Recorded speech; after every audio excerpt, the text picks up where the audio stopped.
Which year you pass your French? Sir 2017 में sir. Hindi में बोलना चाहोगे? यस। Interview yes. जेएनयू में हॉस्टल में रहते थे? यस। तो कितने साल रहे जेएनयू में? सर 3 साल। अच्छा, जेएनयू में एक अलग तरह की यूनिवर्सिटी मानी जाती है ट्रेडिशनल यूनिवर्सिटी के अलावा। तो 3 साल में तुम्हारा जेएनयू में क्या अनुभव रहा? तुमने क्या सीखा फ्रेंच के अलावा जेएनयू से? सर जेएनयू में जो ग्रेजुएशन के कोर्सेज हैं सर, उसके अलावा हमें ऑप्शनल लेने का भी सुविधा है सर। तो मैंने उसमें पॉलिटिकल साइंस लिया सर, एक में मैंने थोड़ा लैंग्वेज मॉर्फोलॉजी ली सर, एक सेमेस्टर टर्किश भी मैंने देखा। तो सर इन सब चीज़ों को सीखने के अलावा वहाँ पे बहुत डेमोक्रेटिक सेटअप है सर, जिसमें कि वाद विवाद, डिसेंट और इस तरह की भी वहाँ पे मुझे देखने को मिला, लोगों से सुनने को मिला और संवाद करने को मिला सर। तो ये सब सीखा। तुमने किसी चीज़ में पार्टिसिपेट किया? Yes sir. किस चीज़ में? सर मैंने वहाँ पे, क्योंकि सर मेरा हॉबी वर्किंग आउट है सर, तो मैंने वहाँ पे जो बॉडी बिल्डिंग कंपटीशन होती है जेएनयू में, उसमें मैंने पार्टिसिपेट किया है सर और जीता भी। तो जेएनयू का जो एक परसेप्शन बाहर बन गया है कि काफ़ी उपद्रवी लोग होते हैं, बड़े वो क्रांतिकारी लोग होते हैं, बाहर का परसेप्शन जेएनयू का पॉजिटिव ज़्यादा नहीं जाता है। Yes sir. तो ये क्या सही परसेप्शन है, जो नेगेटिव परसेप्शन है? नहीं सर, परसेप्शन तो सही नहीं है सर। ये चीज़ें सर जो बनी हैं वो सर, क्योंकि काफ़ी अलग अलग आइडियोलॉजीज़ के लोग हैं सर वहाँ पे, तो उसके कारण अपने पॉलिटिकल मोटिव्स को पूरा करने के लिए सर वो ऐसा कभी कभी लिमिट से ऊपर नीचे थोड़ा बोल जाते हैं सर, जिसके कारण ये असुविधाएं होती हैं और मीडिया थोड़ा और हाईलाइट करके दिखाती है। क्योंकि जेएनयू जो है वो दिल्ली के दिल में है सर, और बीच दिल्ली में है और काफ़ी बड़ी और विख्यात यूनिवर्सिटी है, इसलिए यहाँ पे की हुई छोटी सी चीज़ भी सर बहुत मैग्नीफाई होकर के बाहर जाती हैं सर। फ्रेंच तुमने लिटरेचर पढ़ा है, तो अगर कहा जाए कि फ्रेंच लिटरेचर एक रिच लिटरेचर है, काफ़ी रिच है यस वो, सर। उसकी रिचनेस कहाँ कहाँ तुमको उसका आभास हुआ? सर मुझे आभास हुआ जैसे फ्रेंच के जो सर फिलोसफर्स हैं सर, जैसे मॉन्टेस्क्यू हो गए, रूसो हो गए, वोल्टेयर हो गए, इनकी थ्योरी सर बहुत समय से बहुत आगे थी सर।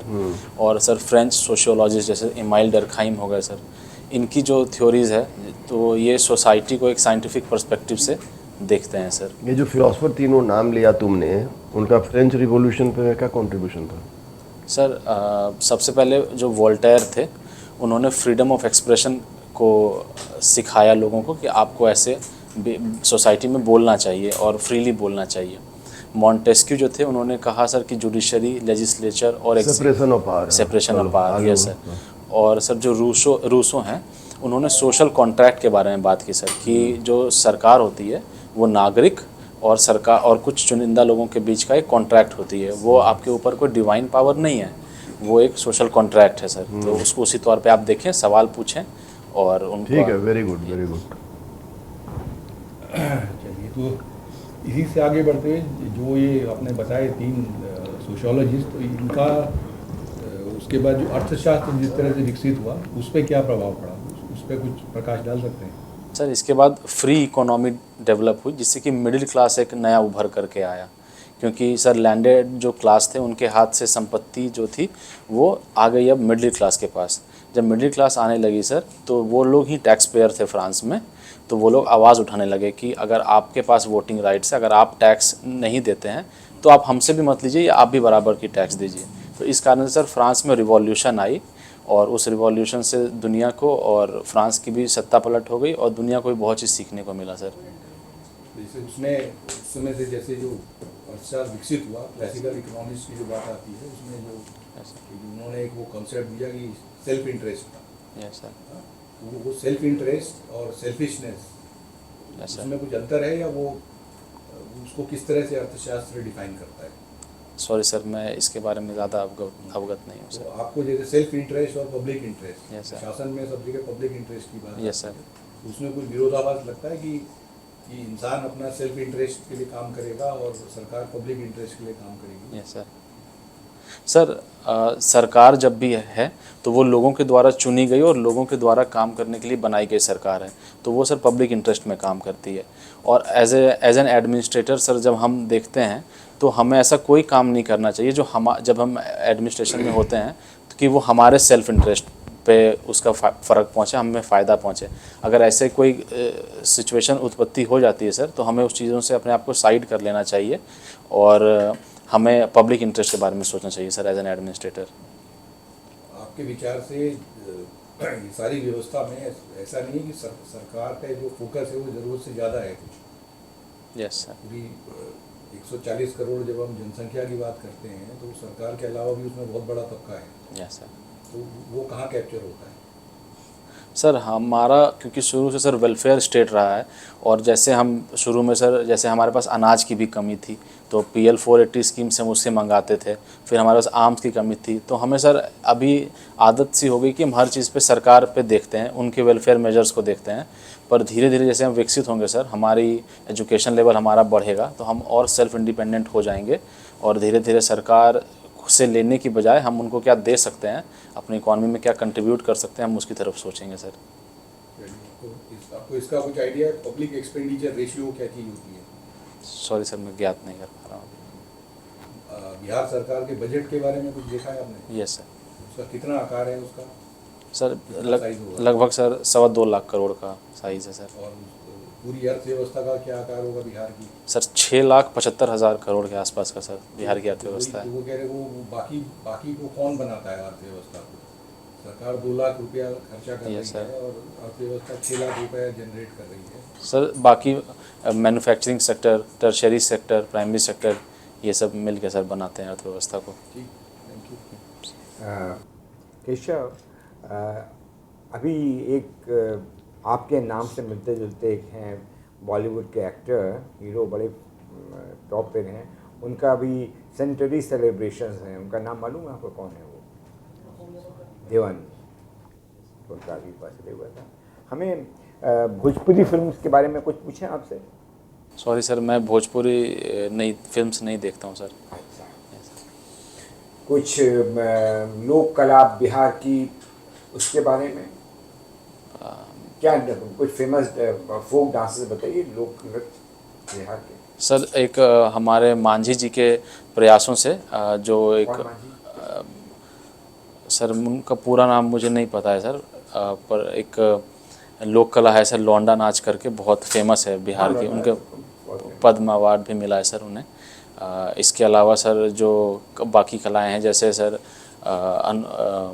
अनुराधा मैम का है गाना, छठ पूजा के गीत हैं सर, ये सब सर काफ़ी फेमस है बिहार। मतलब कुछ आप नाम नहीं बता पाएंगे? विदेशिया है, विदेशिया है, डांस है, yes sir, yes sir, Jatni है, यस सर, सर नाम मैं रिकॉल नहीं कर पा रहा हूँ सर। आपने तो हम लोक कला या कला से संबंधित आपसे नहीं पूछते। सॉरी। एक वर्ड होता है ब्यूरोक्रेट यूज़ किया जाता है, रूल स्टिकलर, यस उससे रूल पे ही Yes, चलता है, यस सर। उसका क्या अभिप्राय होता है?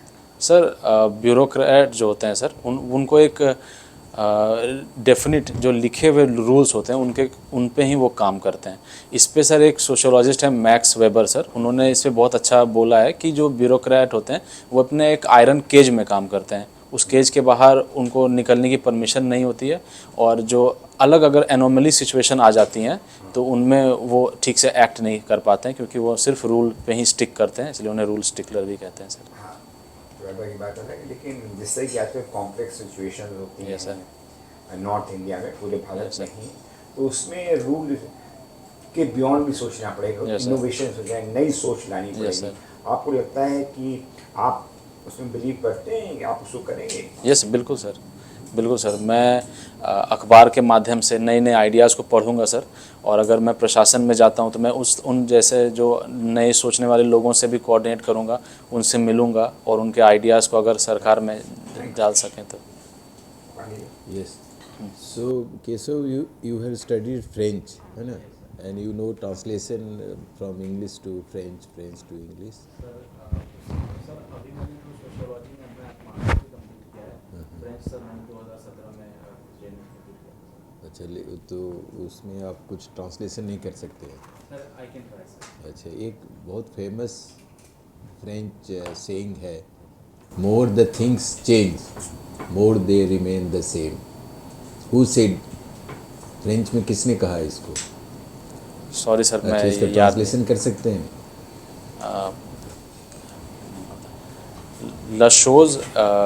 लशोज की शॉन्स ए लमेम। ये पढ़ा है आपने कि नहीं? नहीं सर, पढ़ा नहीं था। पढ़ा था No, सर। अच्छा, मुझे बताइए, आप सोशोलॉजी जो किया है आपने, यस सर। तो सोशोलॉजी में सोशल जस्टिस यस सर। और सोशल जस्टिस क्या है, और सोशल जस्टिस लाने के लिए हमारे कॉन्स्टिट्यूशन में यस सर। क्या प्रावधान किए गए हैं? सर सोशल जस्टिस है कि समाज के हर तबके को ये डिपेंड नहीं करता वो किस जाति, वर्ग, धर्म से आते हैं, उनको समान हक दिलाना है सर।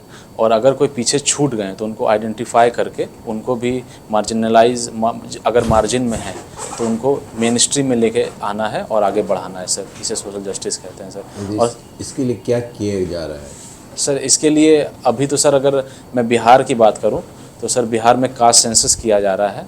इससे सर हम जो पिछड़े लोग हैं उनको आइडेंटिफाई कर पाएंगे, देख पाएंगे कि उनकी इकोनॉमिक और सोशल कंडीशन कैसी है, उस हिसाब से हम उस पर एक्ट कोई करेंगे। कॉन्स्टिट्यूशनल प्रोविज़न है सोशल जस्टिस लाने के लिए? सर आर्टिकल 14 है सर जो इक्वालिटी की बात करता है सर, और रिजर्वेशन है सर संविधान में, वो सर बात करता है सोशल जस्टिस के सर। और इकोनॉमिक जस्टिस सर लाने के लिए क्या किया सर डायरेक्टिव प्रिंसिपल्स में इकोनॉमिक जस्टिस की बात है सर।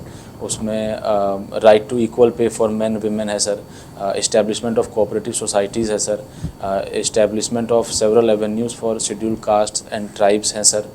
तो ये सब चीज़ें सर हमको इकोनॉमिक जस्टिस के रास्ते पे आगे लेके जाता है सर। रिजर्वेशन और अफर्मेटिव पॉलिसी में क्या अंतर है, बता सकते हैं? What is affirmative policy? Sir reservation भी एक तरह की अफर्मेटिव बायसनेस या अफर्मेटिव पॉलिसी हम उसको कहेंगे सर। इससे हम अगर किसी को कोई पीछे छूट गए हैं सर हिस्टोरिकली या किसी और कारणों से, तो हम उनको अपने मेन स्ट्रीम में लेके आते हैं सर। इससे एक हम बायसनेस तो ज़रूर करते हैं, पर ये देश को साथ लेके चलने के लिए और देश को मजबूत बनाने के लिए करते हैं सर। अच्छा, आपकी कोई हॉबी है? यस सर, मेरी हॉबी है सर वर्किंग आउट और कुकिंग हेल्दी फूड।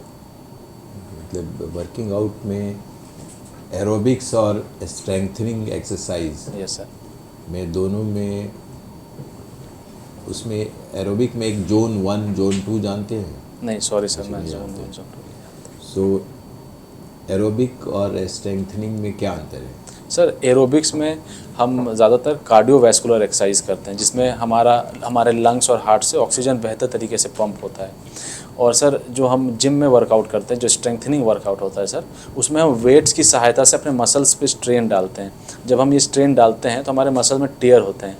फिर जब हम प्रोटीनस फूड खाते हैं और रेस्ट करते हैं, हमारे मसल फिर से डेवलप होते हैं और ज़्यादा स्ट्रॉन्ग होते हैं, ज़्यादा स्ट्रेंथ के साथ डेवलप करते हैं। बिहार में कोई सोशोलॉजिस्ट हुए हैं जो बहुत फेमस हैं? यस सर, अभी हाल ही में एक सोशोलॉजिस्ट का निधन भी हो गया सर। वो बिंदेश्वरी पाठक थे और हेतुकर झा जी हैं। ये दोनों बहुत अच्छे और बड़े सोशोलॉजिस्ट। बिंदेश्वरी पाठक सोशोलॉजिस्ट कैसे हैं? तो सोशल एक्टिविस्ट हो सकते हैं मतलब, लेकिन वो सोशोलॉजिस्ट तो में उनको शौचालय के लिए खाली शौचालय के लिए है। काम किए हैं। तो आप उनको आप कह सकते हैं कि उन्होंने मतलब शौचालय स्वच्छता में काफ़ी उनका योगदान है, पर सोशोलॉजिस्ट में उनको किसी एकेडमिक्स तो था नहीं उनका। Sorry sir, then Hetukar Jha ji हैं। राइट, ठीक है, okay, thank you sir. Thank you. अभी आपको जाने के लिए कहाँ बोला गया कि आप चले गए? मैंने तो कहा नहीं कि जाने के लिए। ये ऐसे उठ के जाओगे तो गड़बड़ हो जाएगा ना। You should wait for the chairman to tell you बैठो। Sorry sir. ये जो तरीका था अचानक उठ के जाने का, उन्होंने ठीक कहा अपने लिए, ये नहीं कहा कि अब आप जाइए। जब तक आपको कहा नहीं जाए कि okay thank you can go, तब तक ऐसे मत जाया कीजिए आप, ठीक है? You should wait for the final order कि अब आपका इंटरव्यू हो गया, अब आप जाइए। Sorry sir. इसको समझ लेना चाहिए, इंटरव्यू में से मत कीजिएगा जल्दीबाजी में। आप अपने अंदर कुछ ऐसे गुणों का जिक्र कीजिए जो आपको एक बेहतर इंसान बना सकता है, एडमिनिस्ट्रेटर नहीं। What can make you a good human being? Sir patience से अगर हम किसी की बातों को सुने सर, पेशेंट लिसनर अगर हम हों सर, तो मुझे लगता है कि आधी से ज़्यादा समस्याएं वही चीज़ें वो अकेले ख़त्म कर देती हैं सर, और हम एक अच्छे इंसान बन जाते हैं सर। और उसके बाद सर अगर हमारे अंदर परसिवरेंस हो सर। पेशेंस परसिवरेंस करीब करीब यस सर। एक ही है, थोड़ा बहुत फर्क है, तो आगे बढ़िए।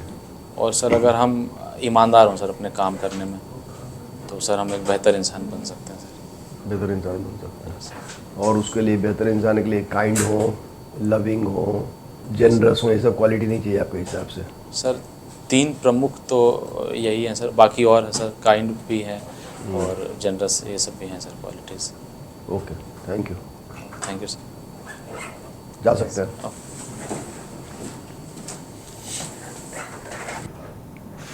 फ्रेंच लेके रखे हो और जेएनयू में पास किए हो तो क्वेश्चन दोनों पे पूछे जाएंगे। जेएनयू पे भी आपका एक्सपीरियंस क्या रहा, उसकी छवि बाहर में इतनी निगेटिव क्यों हो जाती है वगैरह वगैरह, आपने क्या समस्याएं, जेएनयू पे थोड़ा होना चाहिए। आपका एक्सपीरियंस क्या रहा, आपने क्या क्या कमियां देखी जेएनयू में हॉस्टल लाइफ में रह करके, ये सब पूछा जा सकता है। और फ्रेंच में, फ्रेंच का कोई एक्सपर्ट होगा बोर्ड में, मैं ऐसा मैं मान के नहीं चलता हूँ जो फ्रेंच लैंग्वेज पे बात करे, लेकिन फ्रांस पे बात हो सकती है उसी बहाने। एक तो फ्रेंच रिवॉल्यूशन आ जाएगा सीधे, जो मेरे माइंड में आया। रोल ऑफ फिलोसफर बहुत इंपॉर्टेंट है उसमें जानना, पूछा भी गया था। तो ये चीज़ जो है, ये रोल ऑफ फिलोसफर बढ़िया से पढ़ लेना, इस बार भी पूछा जा सकता है तीनों का क्या रहा। कई लोग कहते हैं कि फ्रेंच रिवॉल्यूशन फिलोसफर के चलते हुआ, कई लोगों ने कहा कि फिलोसफर ने सिर्फ उस बात को आवाज़ दी जो ऑलरेडी सोसाइटी में चल रही थी। There are 2 opinions about it, तो उसको पढ़ लेना तुम, अच्छे से लिखा हुआ है वो, ठीक है। What was the role of philosopher in French revolution, इसको पढ़ लेना, तीनों फिलोसफर जो नाम लिए उसको पढ़ लेना। और फ्रांस की क्रांति का हमारे ऊपर क्या इम्पैक्ट पड़ा, फ्रेंच के हो तो फ्रांस क्रांति का इंडिया के कॉन्स्टिट्यूशन पे वहीं से आया है, फ्रेटर्निटी, इक्वलिटी और लिबर्टी की जो स्लोगन चला, उसकी छाप हमारे पूरा का पूरा रिपब्लिकन सिस्टम, ये कनेक्ट कर लेना। चौथा चीज़ फ्रांस पे पूछेगा तुम, Indo French relationship, India France के बहुत अच्छे रिलेशनशिप्स हैं, तो उसमें कौन सा एरिया है जिसमें वो ज़्यादा हम लोग आगे बढ़ रहे हैं इंडिया फ्रांस। तो एक तो न्यूक्लियर वाले में है, न्यूक्लियर कोऑपरेशन में है, फ्रांस बहुत आगे है हमारे साथ रिएक्टर वगैरह देने में। सोलर अलायंस है दूसरा, और भी मैं लेक्चर नहीं दे पाऊंगा, लेकिन उसको देख लेना तुम, इंडो फ्रेंच देख लेना। और जो राफेल का राफेल जो आया है वो देख लेना, तो वो सब फ्रांस वाला में, ये सब एक्सपेक्टेड क्वेश्चन है और तुम्हारा। इंडिया का जो फ्रेंच कॉलोनीज थी इंडिया में, उसके बारे में कहाँ पर थी फ्रेंच कॉलोनी? सर पौंडीचेरी और भी एक था, माहिर में सर, या नाम और चंदन नगर भी था क्या? हाँ, तो ये देख कलकत्ता में, लीजिए। ये सब 2-3 चीज़ जनरल चीज़ें पूछ लेंगे, तो ये सब फ्रांस उस पर ज़्यादा रहेगा सवाल। बिहार पे क्या पूछेंगे हमें बताने की ज़रूरत नहीं है, आप जानते हो बिहार का हर एक पहलू पे आपको जानना है, दैट इज़ फैक्चुअल। लेकिन जो चीज़ आपको हमें बताना चाहिए वो हमने आपको बता दिया। बिहार में बिहार का सॉफ्ट पावर लोक कला जो है ना, कभी कुछ आ जाए उस पर टोटली प्लान। बिहार पे जब सब ज़्यादा जाने की कोशिश करते हैं एक पार्टी भी, अदरवाइज तो पिछले में कैसा रहा था परफॉर्मेंस, सर बहुत खराब सर। किस वजह से, इंटरव्यू या सर हाँ, इंटरव्यू भी और Right. स्टैट्स खराब था। स्टैटिस्टिक्स लेंगे? हाँ सर, स्टैटिस्टिक्स 72 मार्क्स का आता है सर बीपीएससी। अच्छा, उसमें मेरा चलो ठीक है, okay, you can do it. Entry और नहीं ठीक है, प्रेजेंस ठीक है। वो सब ठीक है। और एक जो उसमें ये तुमने बोला अखबार के माध्यम से, तो अखबार माध्यम नहीं है जानकारी का, आपको और सोर्सेज से पता करूँगा। अखबार को आप ऑथेंटिक मान नहीं सकते ना, अखबार जो लिख रहा है वो एक व्यू है उनका, उसमें एडिटोरियल भी ऐसा नहीं आता कोई, ठीक है। और दूसरा जो इन्होंने कहा था वो केशवानंद तो देवानंद का तो याद रखो कि बड़े कीर्तन आनंद चेतन भाई पढ़ने को अच्छा वो है। सवाल भी एक्सपेक्टेड होगा, आनंद से देवानंद जरूर याद आ जाएगा किसी को।